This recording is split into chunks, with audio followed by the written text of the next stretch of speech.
Now you're on. Okay, this is my third try.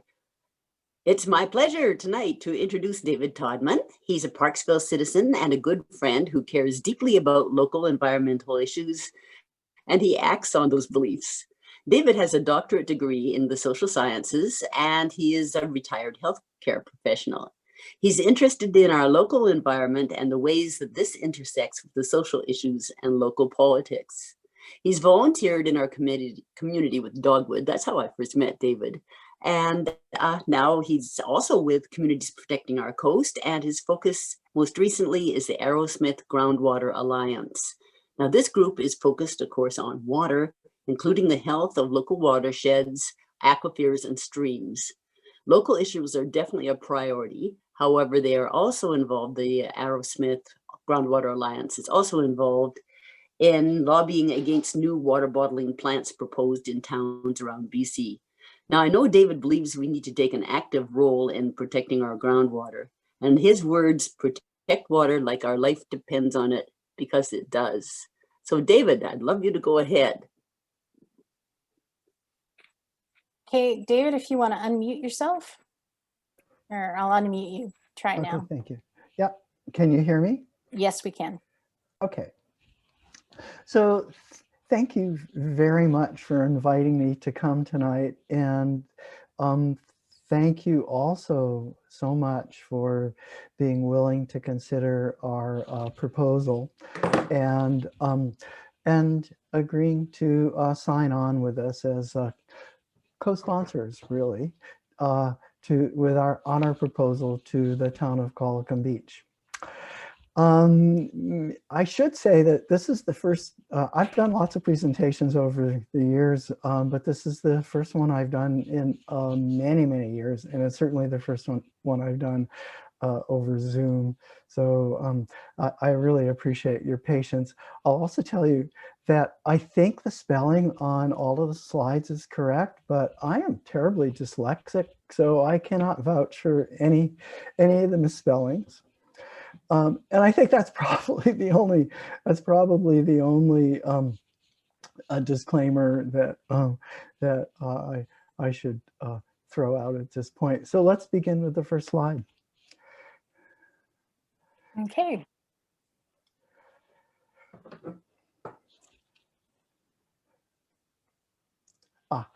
Okay, so this is, we are primarily talking tonight about the BlueCommunites initiative. But first I'll talk a little bit about the Groundwater Alliance, and Sherry has,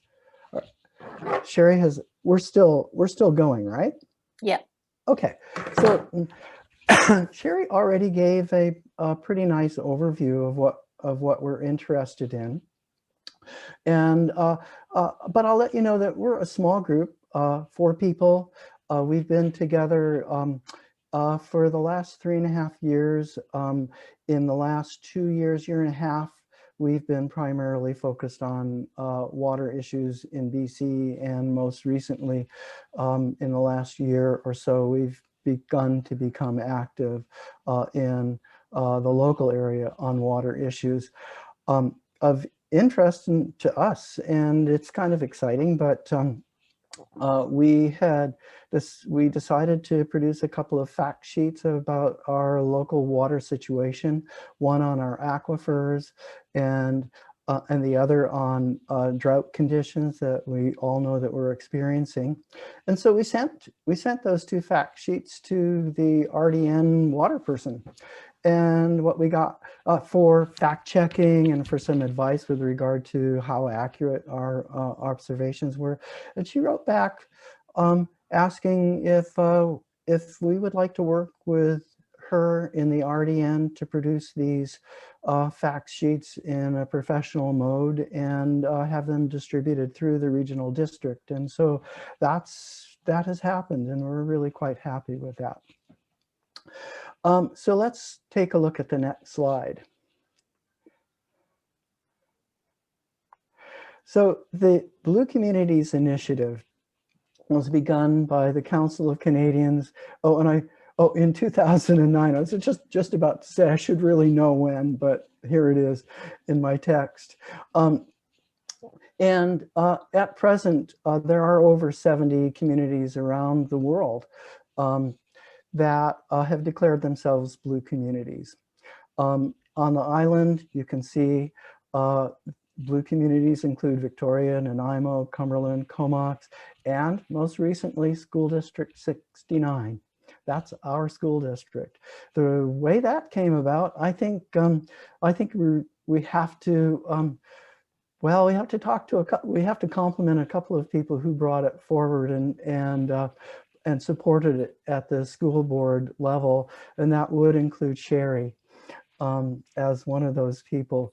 And so our school district joins a select number of communities around the world that have declared themselves blue communities. So a blue community makes 3 pledges. One is it recognizes water and sanitation as human rights. 2, blue communities agree to phase out or completely end the use of bottled water in community-owned and run facilities and at community-owned and run events. And you can imagine what that means for the town of Qualicum Beach, or for a town like Parksville that might become a blue community, and more particularly for the school district. It means that organization has to do a basic inventory of whether or not and where bottled water is being used in that organization, and then come up with alternatives to the use of bottled water. This, of course, doesn't preclude using bottled water in emergency situations or disaster response situations. Those are situations, of course, where all forms of water provision are really important. And the final pledge is that a blue community will actively and publicly promote publicly owned and operated water and wastewater facilities and systems. So maybe I should go back to, I talked a little bit about pledge number 2, but let me talk a little bit about pledge number 1. There are countries around the world, South Africa is one, and there are a number of other countries that have declared water as a human right at the constitutional level. Canada has not. Canada should declare water and access to water and sanitation as a human right. That we have in Canada, such a shameful situation with respect to water, especially in First Nations, so many First Nations communities. Canada needs to step up to the plate, declare water a human right, and get on with the process of fixing that terrible situation that exists, especially in some of our First Nations communities. And the third, promote publicly owned and financed freshwater and wastewater facilities. We have a local example of a privately owned drinking water, domestic water corporation that runs the water system for a substantial number of residents at French Creek. And they pay 4 times the amount, they pay 4 times more than we pay for our water here in Parksville and in Qualicum Beach. Those residents have been trying to work with various levels of government for a number of years to pull that privatized water system into the regional district's water system, but they haven't had any luck yet, and it's not a great situation for them. So could we have the next slide? So the practical implications for any organization that declares itself a blue community can be pretty significant. So it's a big decision to make. That organization, such as the town of Qualicum Beach, would have the responsibility to ensure that all citizens have non-market access to water and sanitation. What we mean by non-market access is that, well, you know, we can, you know, if you understand the logic of markets, the price of a commodity on a market goes to the highest bidder. And that means people with fewer resources, fewer financial resources may very well be blocked from participating in that market. So if water is a commodified market object, then in some situations, only people who are well off and well-to-do will be able to have access to water. That is, there are a number of places around the world where local domestic water has been commodified to such a degree that that poor people just can't get access to it. So and another implication is that the blue community organization would have to figure out how to end the use and distribution of plastic bottled waters in their events and on their properties.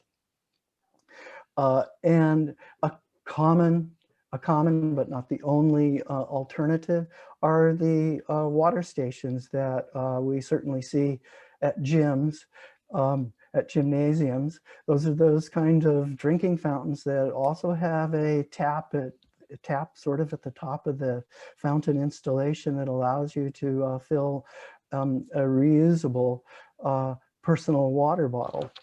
And so many blue communities have taken the time and spent the money to install water stations throughout their buildings and also throughout their town. I can tell you that the town of Qualicum Beach has been considering installing water stations at certain locations in the downtown area. Another, oh yeah, I just talked about that. And another implication is that a blue community would have a responsibility to educate and support members of the public and people who come into that organization around issues of access to drinking water and access to sanitation as well. And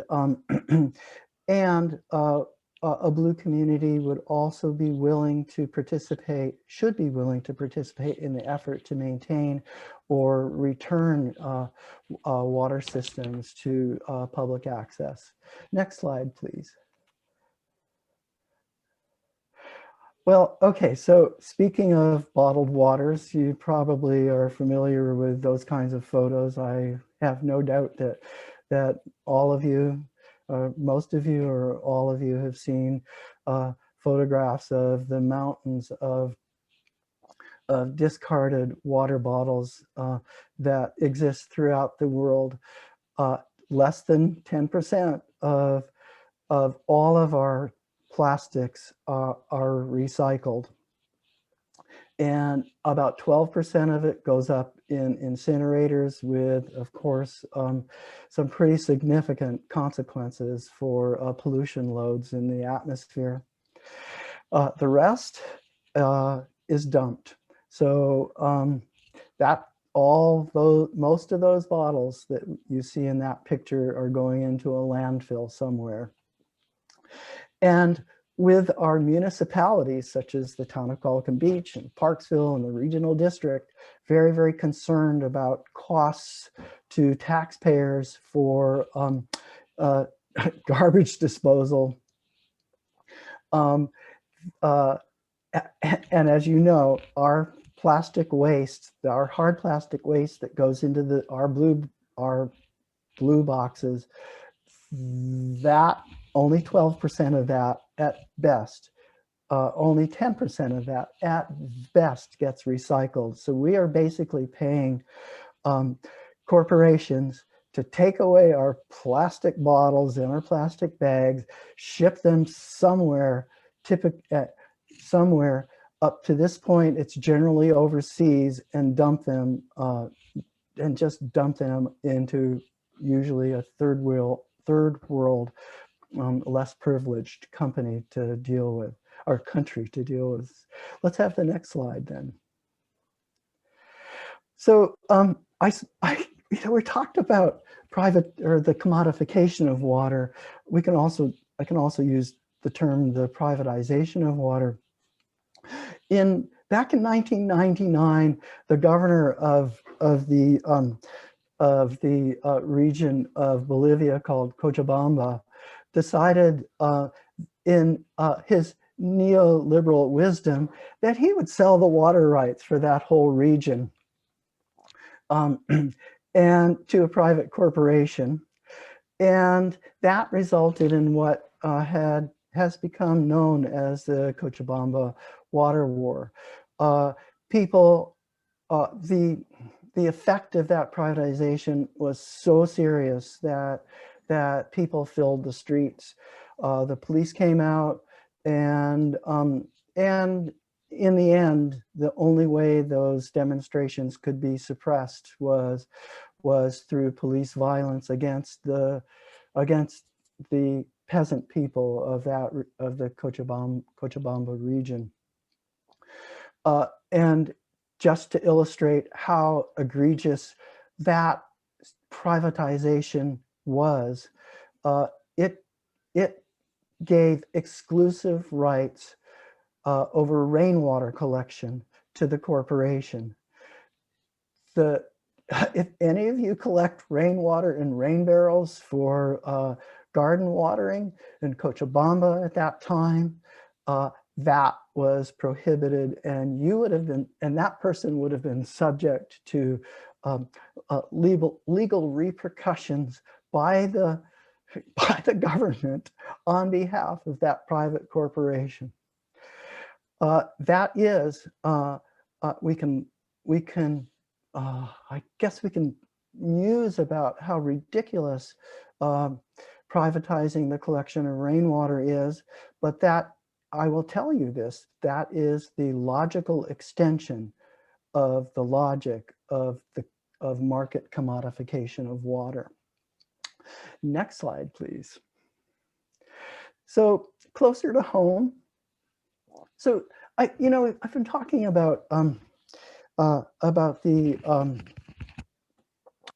initiative with the town of Qualicum Beach, but now we're beginning to push this conversation a little bit further beyond the boundaries of Qualicum Beach into the broader issues that underlie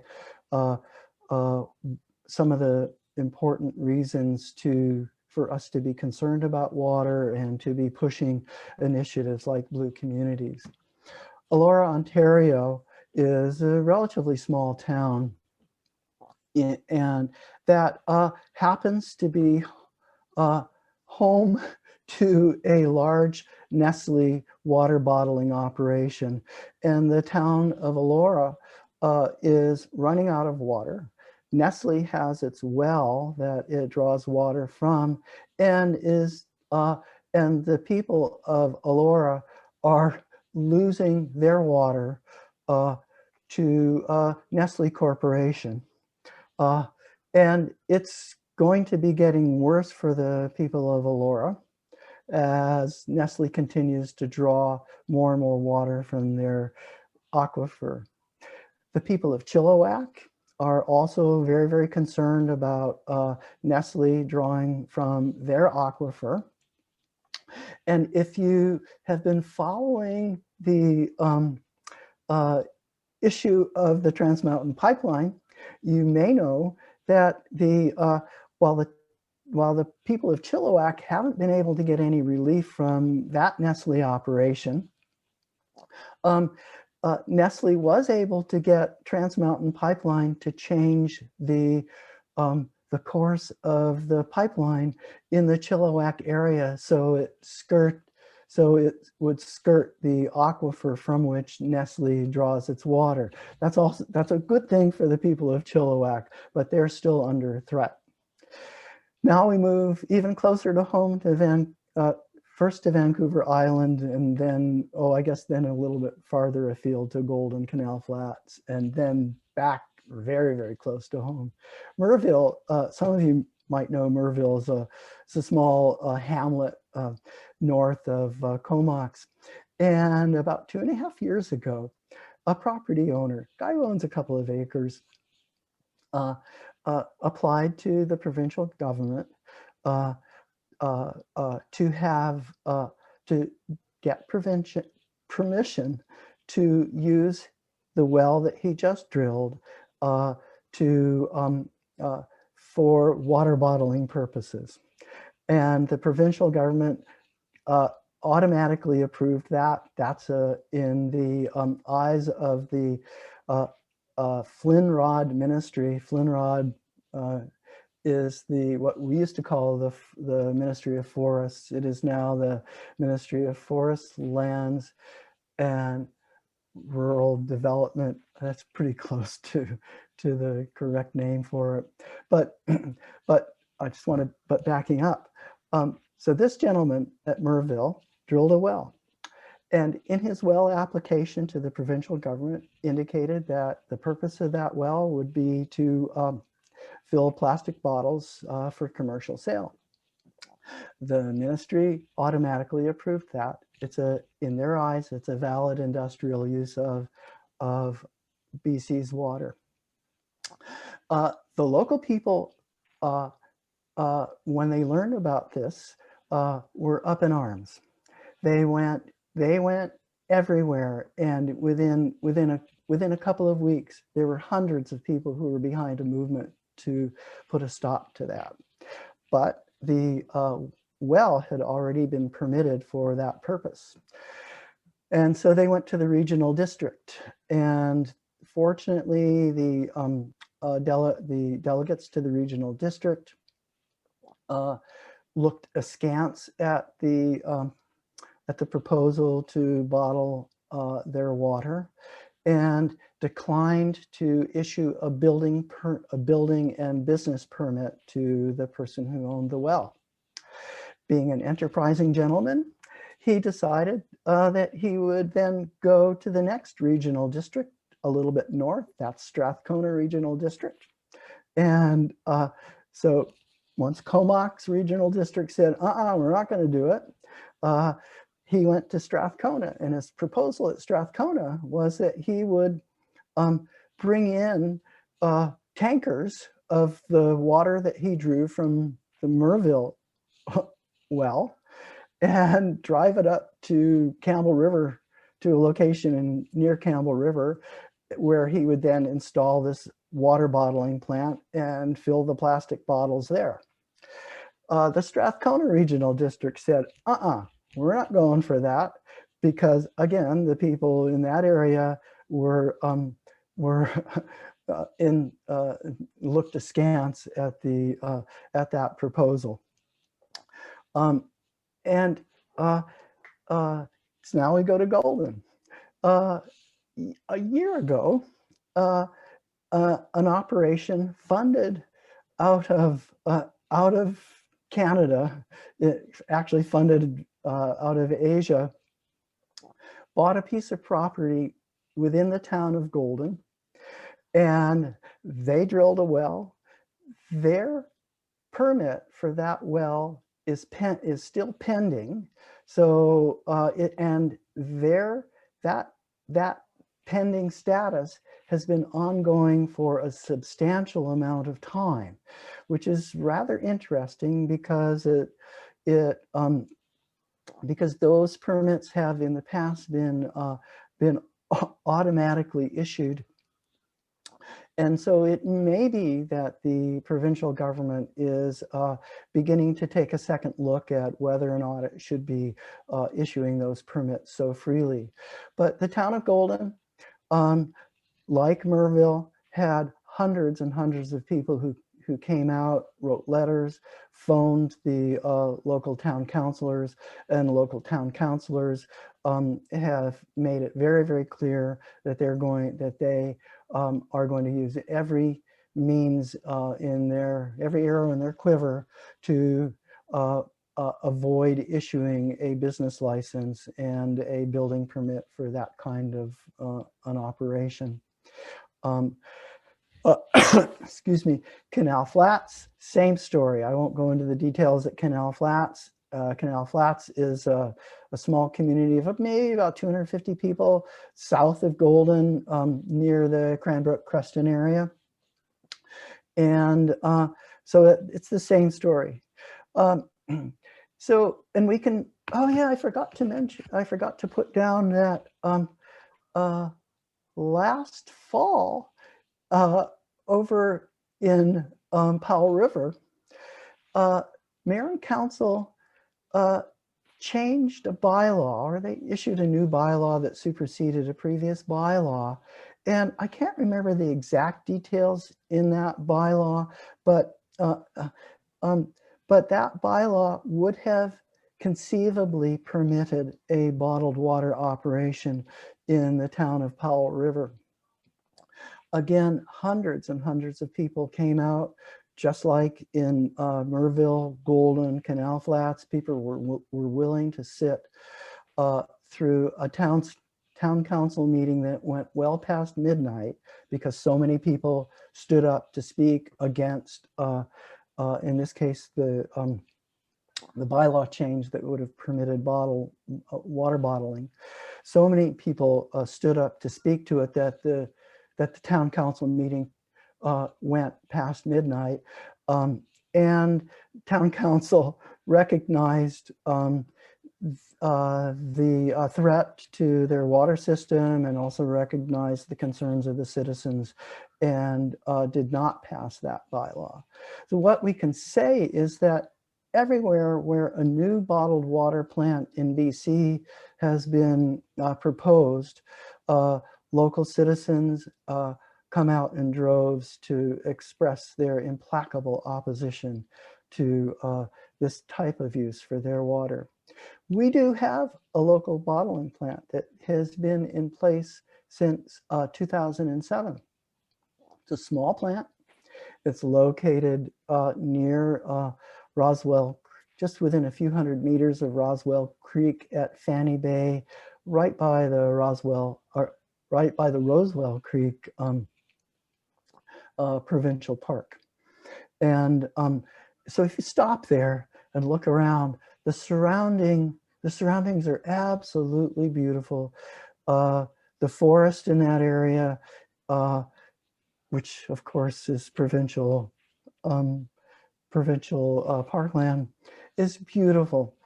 It's not the original forest, but it is very, very old. It's very, very old second growth trees. Some of those trees are 4 feet in diameter and larger. And it is a beautiful example of what our forest lands used to look like. It's moss covered rainforest. So the operation at Roswell Creek. So let's look at the next slide. The operation at Roswell Creek is interesting because it illustrates how these, particularly the small bottled water operations, operate. And I think to me it's a fascinating story. The large operators in the bottled water domain are the two largest and the two dominant operators are Nestle and Pepsi. And Pepsi is the second largest seller of bottled water in the world. And so the bottled water industry is dominated by the large players. And when the large players dominate an industry, that means that it's typically that means that it's a low margin industry, and in fact it is. The Business Assessment Press describes the bottled water industry as low margin, with profit margins running between 4 to 6%. And so, and that means the smaller operations they simply cannot compete going head to head with the likes of Pepsi and Nestle. So they have to carve out a boutique niche for themselves. And so you can see down below, I don't know if you can, I hope you can see those little icons, but those little icons at the bottom, at the lower half of the screen, are some of the advertising that are the local boutique water bottling plant at Rosewell Creek. That's part of their advertising. And you can see some of the uses. I have to put my glasses on for this, but you can see some of the uses. They're recommending that bottled water be used for cooking, for bathing babies. Certainly they urge people to use bottled water when they're going out to engage in sports activities. That little picture of the beautiful woman, the recommendation is that bottled water be used for washing faces, and believe it or not, they're recommending that people consider using bottled water in the bathtub. And when you click on that icon, it doesn't recommend people bath in bottled water, but it does say that having a container of drinking a container of bottled water while you're in the bathtub is refreshing. Then we can go down to that lower section, and you can see that they're even recommending that we give bottled water to our pets. Going up to the words at the very top, I'm sure you can picture, yeah, we'll stay with this slide. I'm sure you can picture, and if you can't, next time you go into a grocery store, look over the top edge of your mask at the different bottled water brands, and you'll see they are dominated by advertising that tells the consumer that bottled water is natural. It comes from glaciers, glacier-fed streams, that it's healthy, that it's pure, that it comes. You'll see images of snow-capped mountains. You'll see images of pristine Canadian landscapes. Those are the means by which they advertise bottled water. However, if you drive around to the backside of our local plant, just as you will see if you go to almost every bottled water plant, there's no bloody glacier at the back of the local bottle. There's a pipe going into the ground. They just simply drilled a well into the ground, just like the farm that is adjacent to this bottled water plant. It has its own well drilled right into the ground, and both of these, both the farm and this water bottling plant, are extracting water from the same aquifer that is connected to Rosewell Creek. And Rosewell Creek, you may not know, is nowhere near a glacier, even though one of the brands that this company up at Rosewell Creek sells is called Icefields. It sells it sells under a couple of other brand names, but they're all associated with ice and glacier. And the name of the company is Natural Glacial Waters. So let's have the next slide. Okay, here's where it gets even more interesting. So if we if we know that the small operations, like our local one, like the ones proposed for Golden, Merville, Canal Flats, etc., if they can't compete with Pepsi, where's their market? Well, of course they can, they market locally, but locally they are up against the likes of Pepsi and Nestle. So marketing locally in Canada is not ideal to them. For them, lucky for them, the Canadian government has a desk at Agriculture Canada, Agriculture and Agri-Food Canada, that that actually promotes the corporate commercialization, corporate extraction and commodification and sale and export of Canadian bottled water. This is a screenshot of the page at our Canadian government's website. So let's have the next slide. These are the text in red is, well, I wrote that, but the text below is almost all of that is screenshots from the Canadian government website. So in Canada, so the Canadian government is urging and encouraging Canadian corporations and foreign corporations who wish to invest in Canada, urging them to consider starting up bottled water plants and exporting. For the export of bottled water, 83% of Canada's exported bottled water comes from British Columbia. That 83% comes directly from the Canadian government website. So British Columbia is in the bullseye for exported water, and it's in the bullseye for new bottled water plants. And British Columbia is in that bullseye for a number of reasons, one of which is that we have pretty good water in British Columbia, and we have a lot of snow-capped mountains to put to take pictures of and to put on the marketing brochures for the bottled water.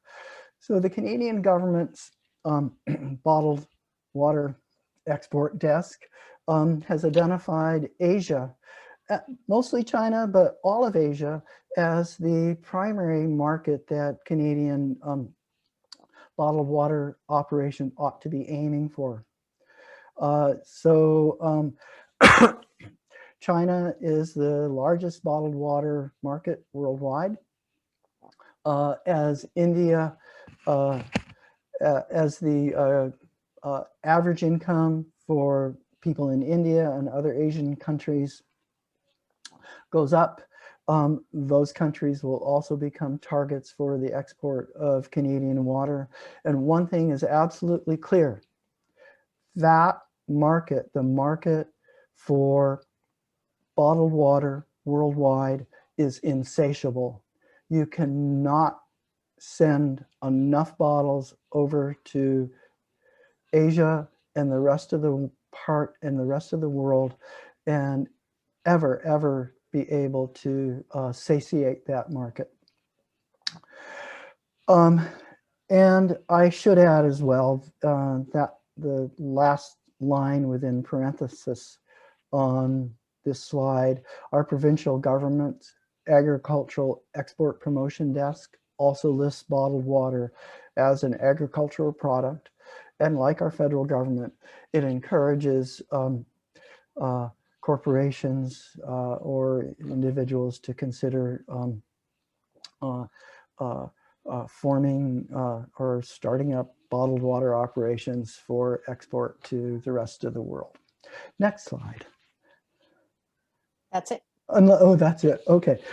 So that's the end of my talk. I hope it was interesting and entertaining, and I would be happy to answer questions or hear comments. Oh, I should say that the proposal that we made to the town of Qualicum Beach goes before Qualicum Beach Council on Wednesday. And I'm very sad to say that our assessment of how it will go is not very good. We believe the town of Qualicum, the councilors who are there will decide no. They have a report on our proposal from the town engineer, and the town engineer's technical report to the councilors kind of pans the proposal. The main objections include that the main objections include that the engineer doesn't think the town should be saddled to a resolution that requires them to work toward ensuring that that everybody, including, this is of course unmentioned, that everybody, including homeless people in our area, should have access to water that the town provides. And that's a genuine concern. I understand why a town would be concerned about opening up that kind of box, but nevertheless, we feel that it is all of our responsibility as citizens to look out for everybody, and especially the people who are least resourced among us. So that's one of the objections. Another objection that's really off base and doesn't reflect the proposal is that they're concerned about emergency situations, and they're concerned that this is what the engineer wrote, he's concerned that if there's an emergency event and that someone may object to the town distributing bottled water within the town. We don't think that's a valid concern, because who would object to that? There are a couple of other concerns as well, but we're not very surprised. It's that the town is likely to reject the proposal. However, we're not done. So there is a municipal election coming up in 2022.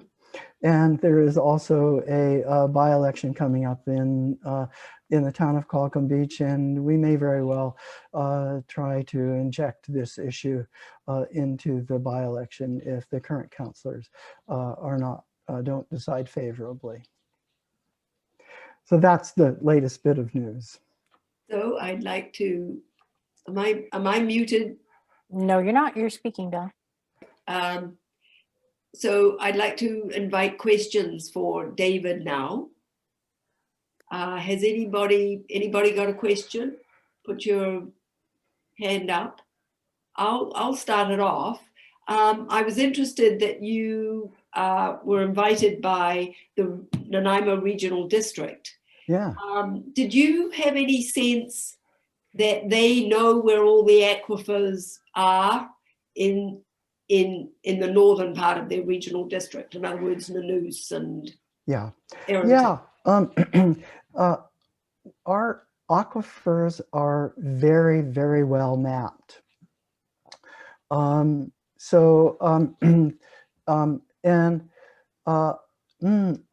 don't think, I can't say this for sure, but I'm very, very sure that most of the major aquifers, particularly around set areas where people are well settled in the province, are very, very well mapped. Certainly, that is definitely the case for the regional district. However, there is a proviso, and all the water experts will say this, that mapping of aquifers is not a precise process at all. It's difficult. There can be great difficulties in determining the boundaries of an aquifer, both laterally and depth-wise. So However, we do have well-mapped aquifers, and the regional district has monitoring wells scattered throughout our whole area, including Parksville, Qualicum Beach, and all of our rural areas. So they have monitoring wells where they record the level of the water in those, the depth of the water in those wells. And so they can tell, well, they're basically giving us one of the indicators of the health of those aquifers. And does the mapping also represent the flow through the aquifers? No, the measurements represent not the flow. It represents the head of water, or the depth of the water. Okay. And I can say that that of all of the aquifers in the RDN, oh no, I can't say it for the RDN, but I can say it for our area. That would be sort of the Aerosmith region. That would be the Aerosmith region. That most of the aquifers are some of the aquifers are in trouble. Most of the aquifers are in a are significantly diminished with over time. So in other words, the water is lower and lower and lower to a significant degree over time. There are a couple of aquifers. Some of the ones closer to the ocean are stable, are holding steady, and even rising. So and then I can add that given the change, the significant and substantial change in our climate, it's noticeable in the last, what, 30 years, 25 years? It's especially noticeable in the last 20 years, and really in the last 5 to 10 years with the cedar die-off becoming so obvious. We know that our summer drought conditions are stressing, the summer drought conditions coupled with the lack of snowpack that used to remain well into the spring and early summer, with those conditions becoming less favorable for our aquifers. We're already in trouble, and we're getting into more troubling territory. And of course, if you couple that with basically unrestrained domestic housing development, the loss of forest cover, both urban forest and non-urban forest land, commercial forest land, if we couple the drought conditions with development, loss of forest cover, then we're heading into trouble. We're heading into deeper trouble. And we don't see our local office holders doing anything more than expressing concern. We see them doing very little with respect to gauging the future availability of water to the push for more development. Yes, Jacqueline. Yeah. That you were very kind about the remarks that the Qualicum Council, Bob Weir, wrote on page 289 and 290 of the 304-page agenda for Wednesday's meeting, which has at least 3 big developments in it. Anyway, that was not my question, but I just wanted to say that you were very kind and gentle upon their remarks, which when you read them are not that kind at all. I'm interested in the fact sheets. Where you've distributed them to RDN. They have printed them. We worked with them over a couple of months over the summer, and they are now published. but I cannot tell you right now off the top of my head how to get access to them. But I will send that information to Sherry tomorrow, if that's okay, Sherry. And you'll pass that, you'll pass the URLs for accessing those on. But they're quite beautiful, and we're really very, very proud. And you're right, I was very kind to, Yes. to Bob here. Yeah. We had a major water conference, I think it was in 2007, Mhm. in Qualicum Beach. And there were at least 300 or 400 people there. Yeah. And we divided up into groups of concern, like the islands, French Yeah. Creek, so and so Yeah. and so and so. Yeah. And there was some immediacy to the concerns that were happening there. And it's such a tragedy that, like, almost 15 years later, I ask, have we gone forward or not? And the answer is clearly, we're not getting any, it's not getting any easier. No, So it's I not. do appreciate your words tonight. Thank you. Yeah. Yeah. Yeah. In private, in a less public setting, my words are different. And I'm also not shy to use stronger words, but right now our group has decided that we want to play we want to provide the smallest political footprint for the town of Qualicum Beach as possible, given that it cannot be fun to be the mayor of Qualicum Beach these days, given with the amount of pressure that mayor and council have been receiving from environmental groups. And in fact, yeah, I'm part of that also. So from a different angle. So we have tried to play this one in a more abstract way, perhaps. Claire, you had a question. Yes, hi, thanks. David, there are two parts to my question. One is, one of your first slides, you said that School District 69 is now a blue community. So Yeah. what are the ramifications or implications of that? And the second part of my question is, if we are a blue community, then why would the City Council turn down your proposal on Wednesday? There's a disconnect there. Help me understand that. Okay, I'll try and cover the second one and then go to the first one. I might forget the first one. You'd have to tell me again. But one of the things we heard from Bob Weir when we were on the phone with him, once he had the task of evaluating our proposal on his desk, was that the town of Qualicum Beach doesn't pay attention to what other jurisdictions have done on these kinds of issues. We do our own thing. That's a quote. So I have heard, but this is complete rumor, that there are often tensions between, I don't have direct knowledge of this, but they're often, and it's logical, there are often tensions between school districts and local municipalities. So there might be some tension between School District 69 and the town of Qualicum Beach. But and both of those are separate entities, so they will evaluate proposals before them separately and make their own decision. What was the first question? What does it mean to be a blue community? Oh yeah.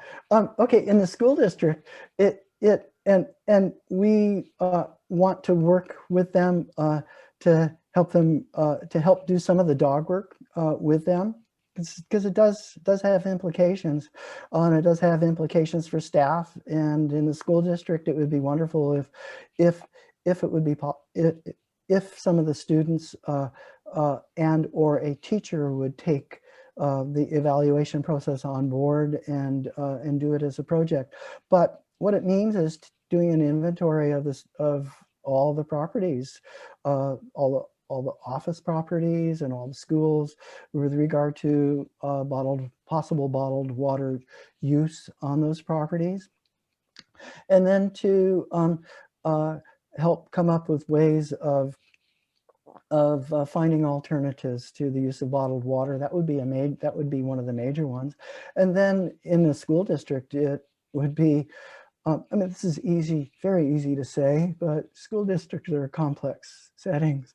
But it would be really great if if teachers in a variety of disciplines would be able to incorporate matters of water as a human right into the curricula, and there would be other ways to inject some of the issues that that a blue community is into the school curriculum. But it's not easy. It's not easy, and it takes effort, and you know, it's just like everything else. So are there any other questions? There's a Well, question. There's a question in the chat for me, please. Oh, okay, chat. Okay, I'll read it. How do we ensure that public water fountains are hygienic? Case in point, I cannot drink the water from the fountain at the Elder College location in Parksville as the cooling receptacle is moldy. Ooh. Oh my goodness. Yeah, I really don't have an answer to that other than going directly to the administration at Elder College. I would think that they would be concerned about that. It's not Elder College property, it's municipal property. Yeah. It's just the water fountain in the building by the Elder College location. Yeah, so I would think that one option would be to go to the administration of that building and pose it as a concern. I would also think that drink, you know, we're very much, our little group is very much in favor of changing out traditional water fountains for more modern water stations that have a personal reusable water bottle refilling device attached to it. And those modern water stations, which is something that appeals to Bob Weir, they can count the number of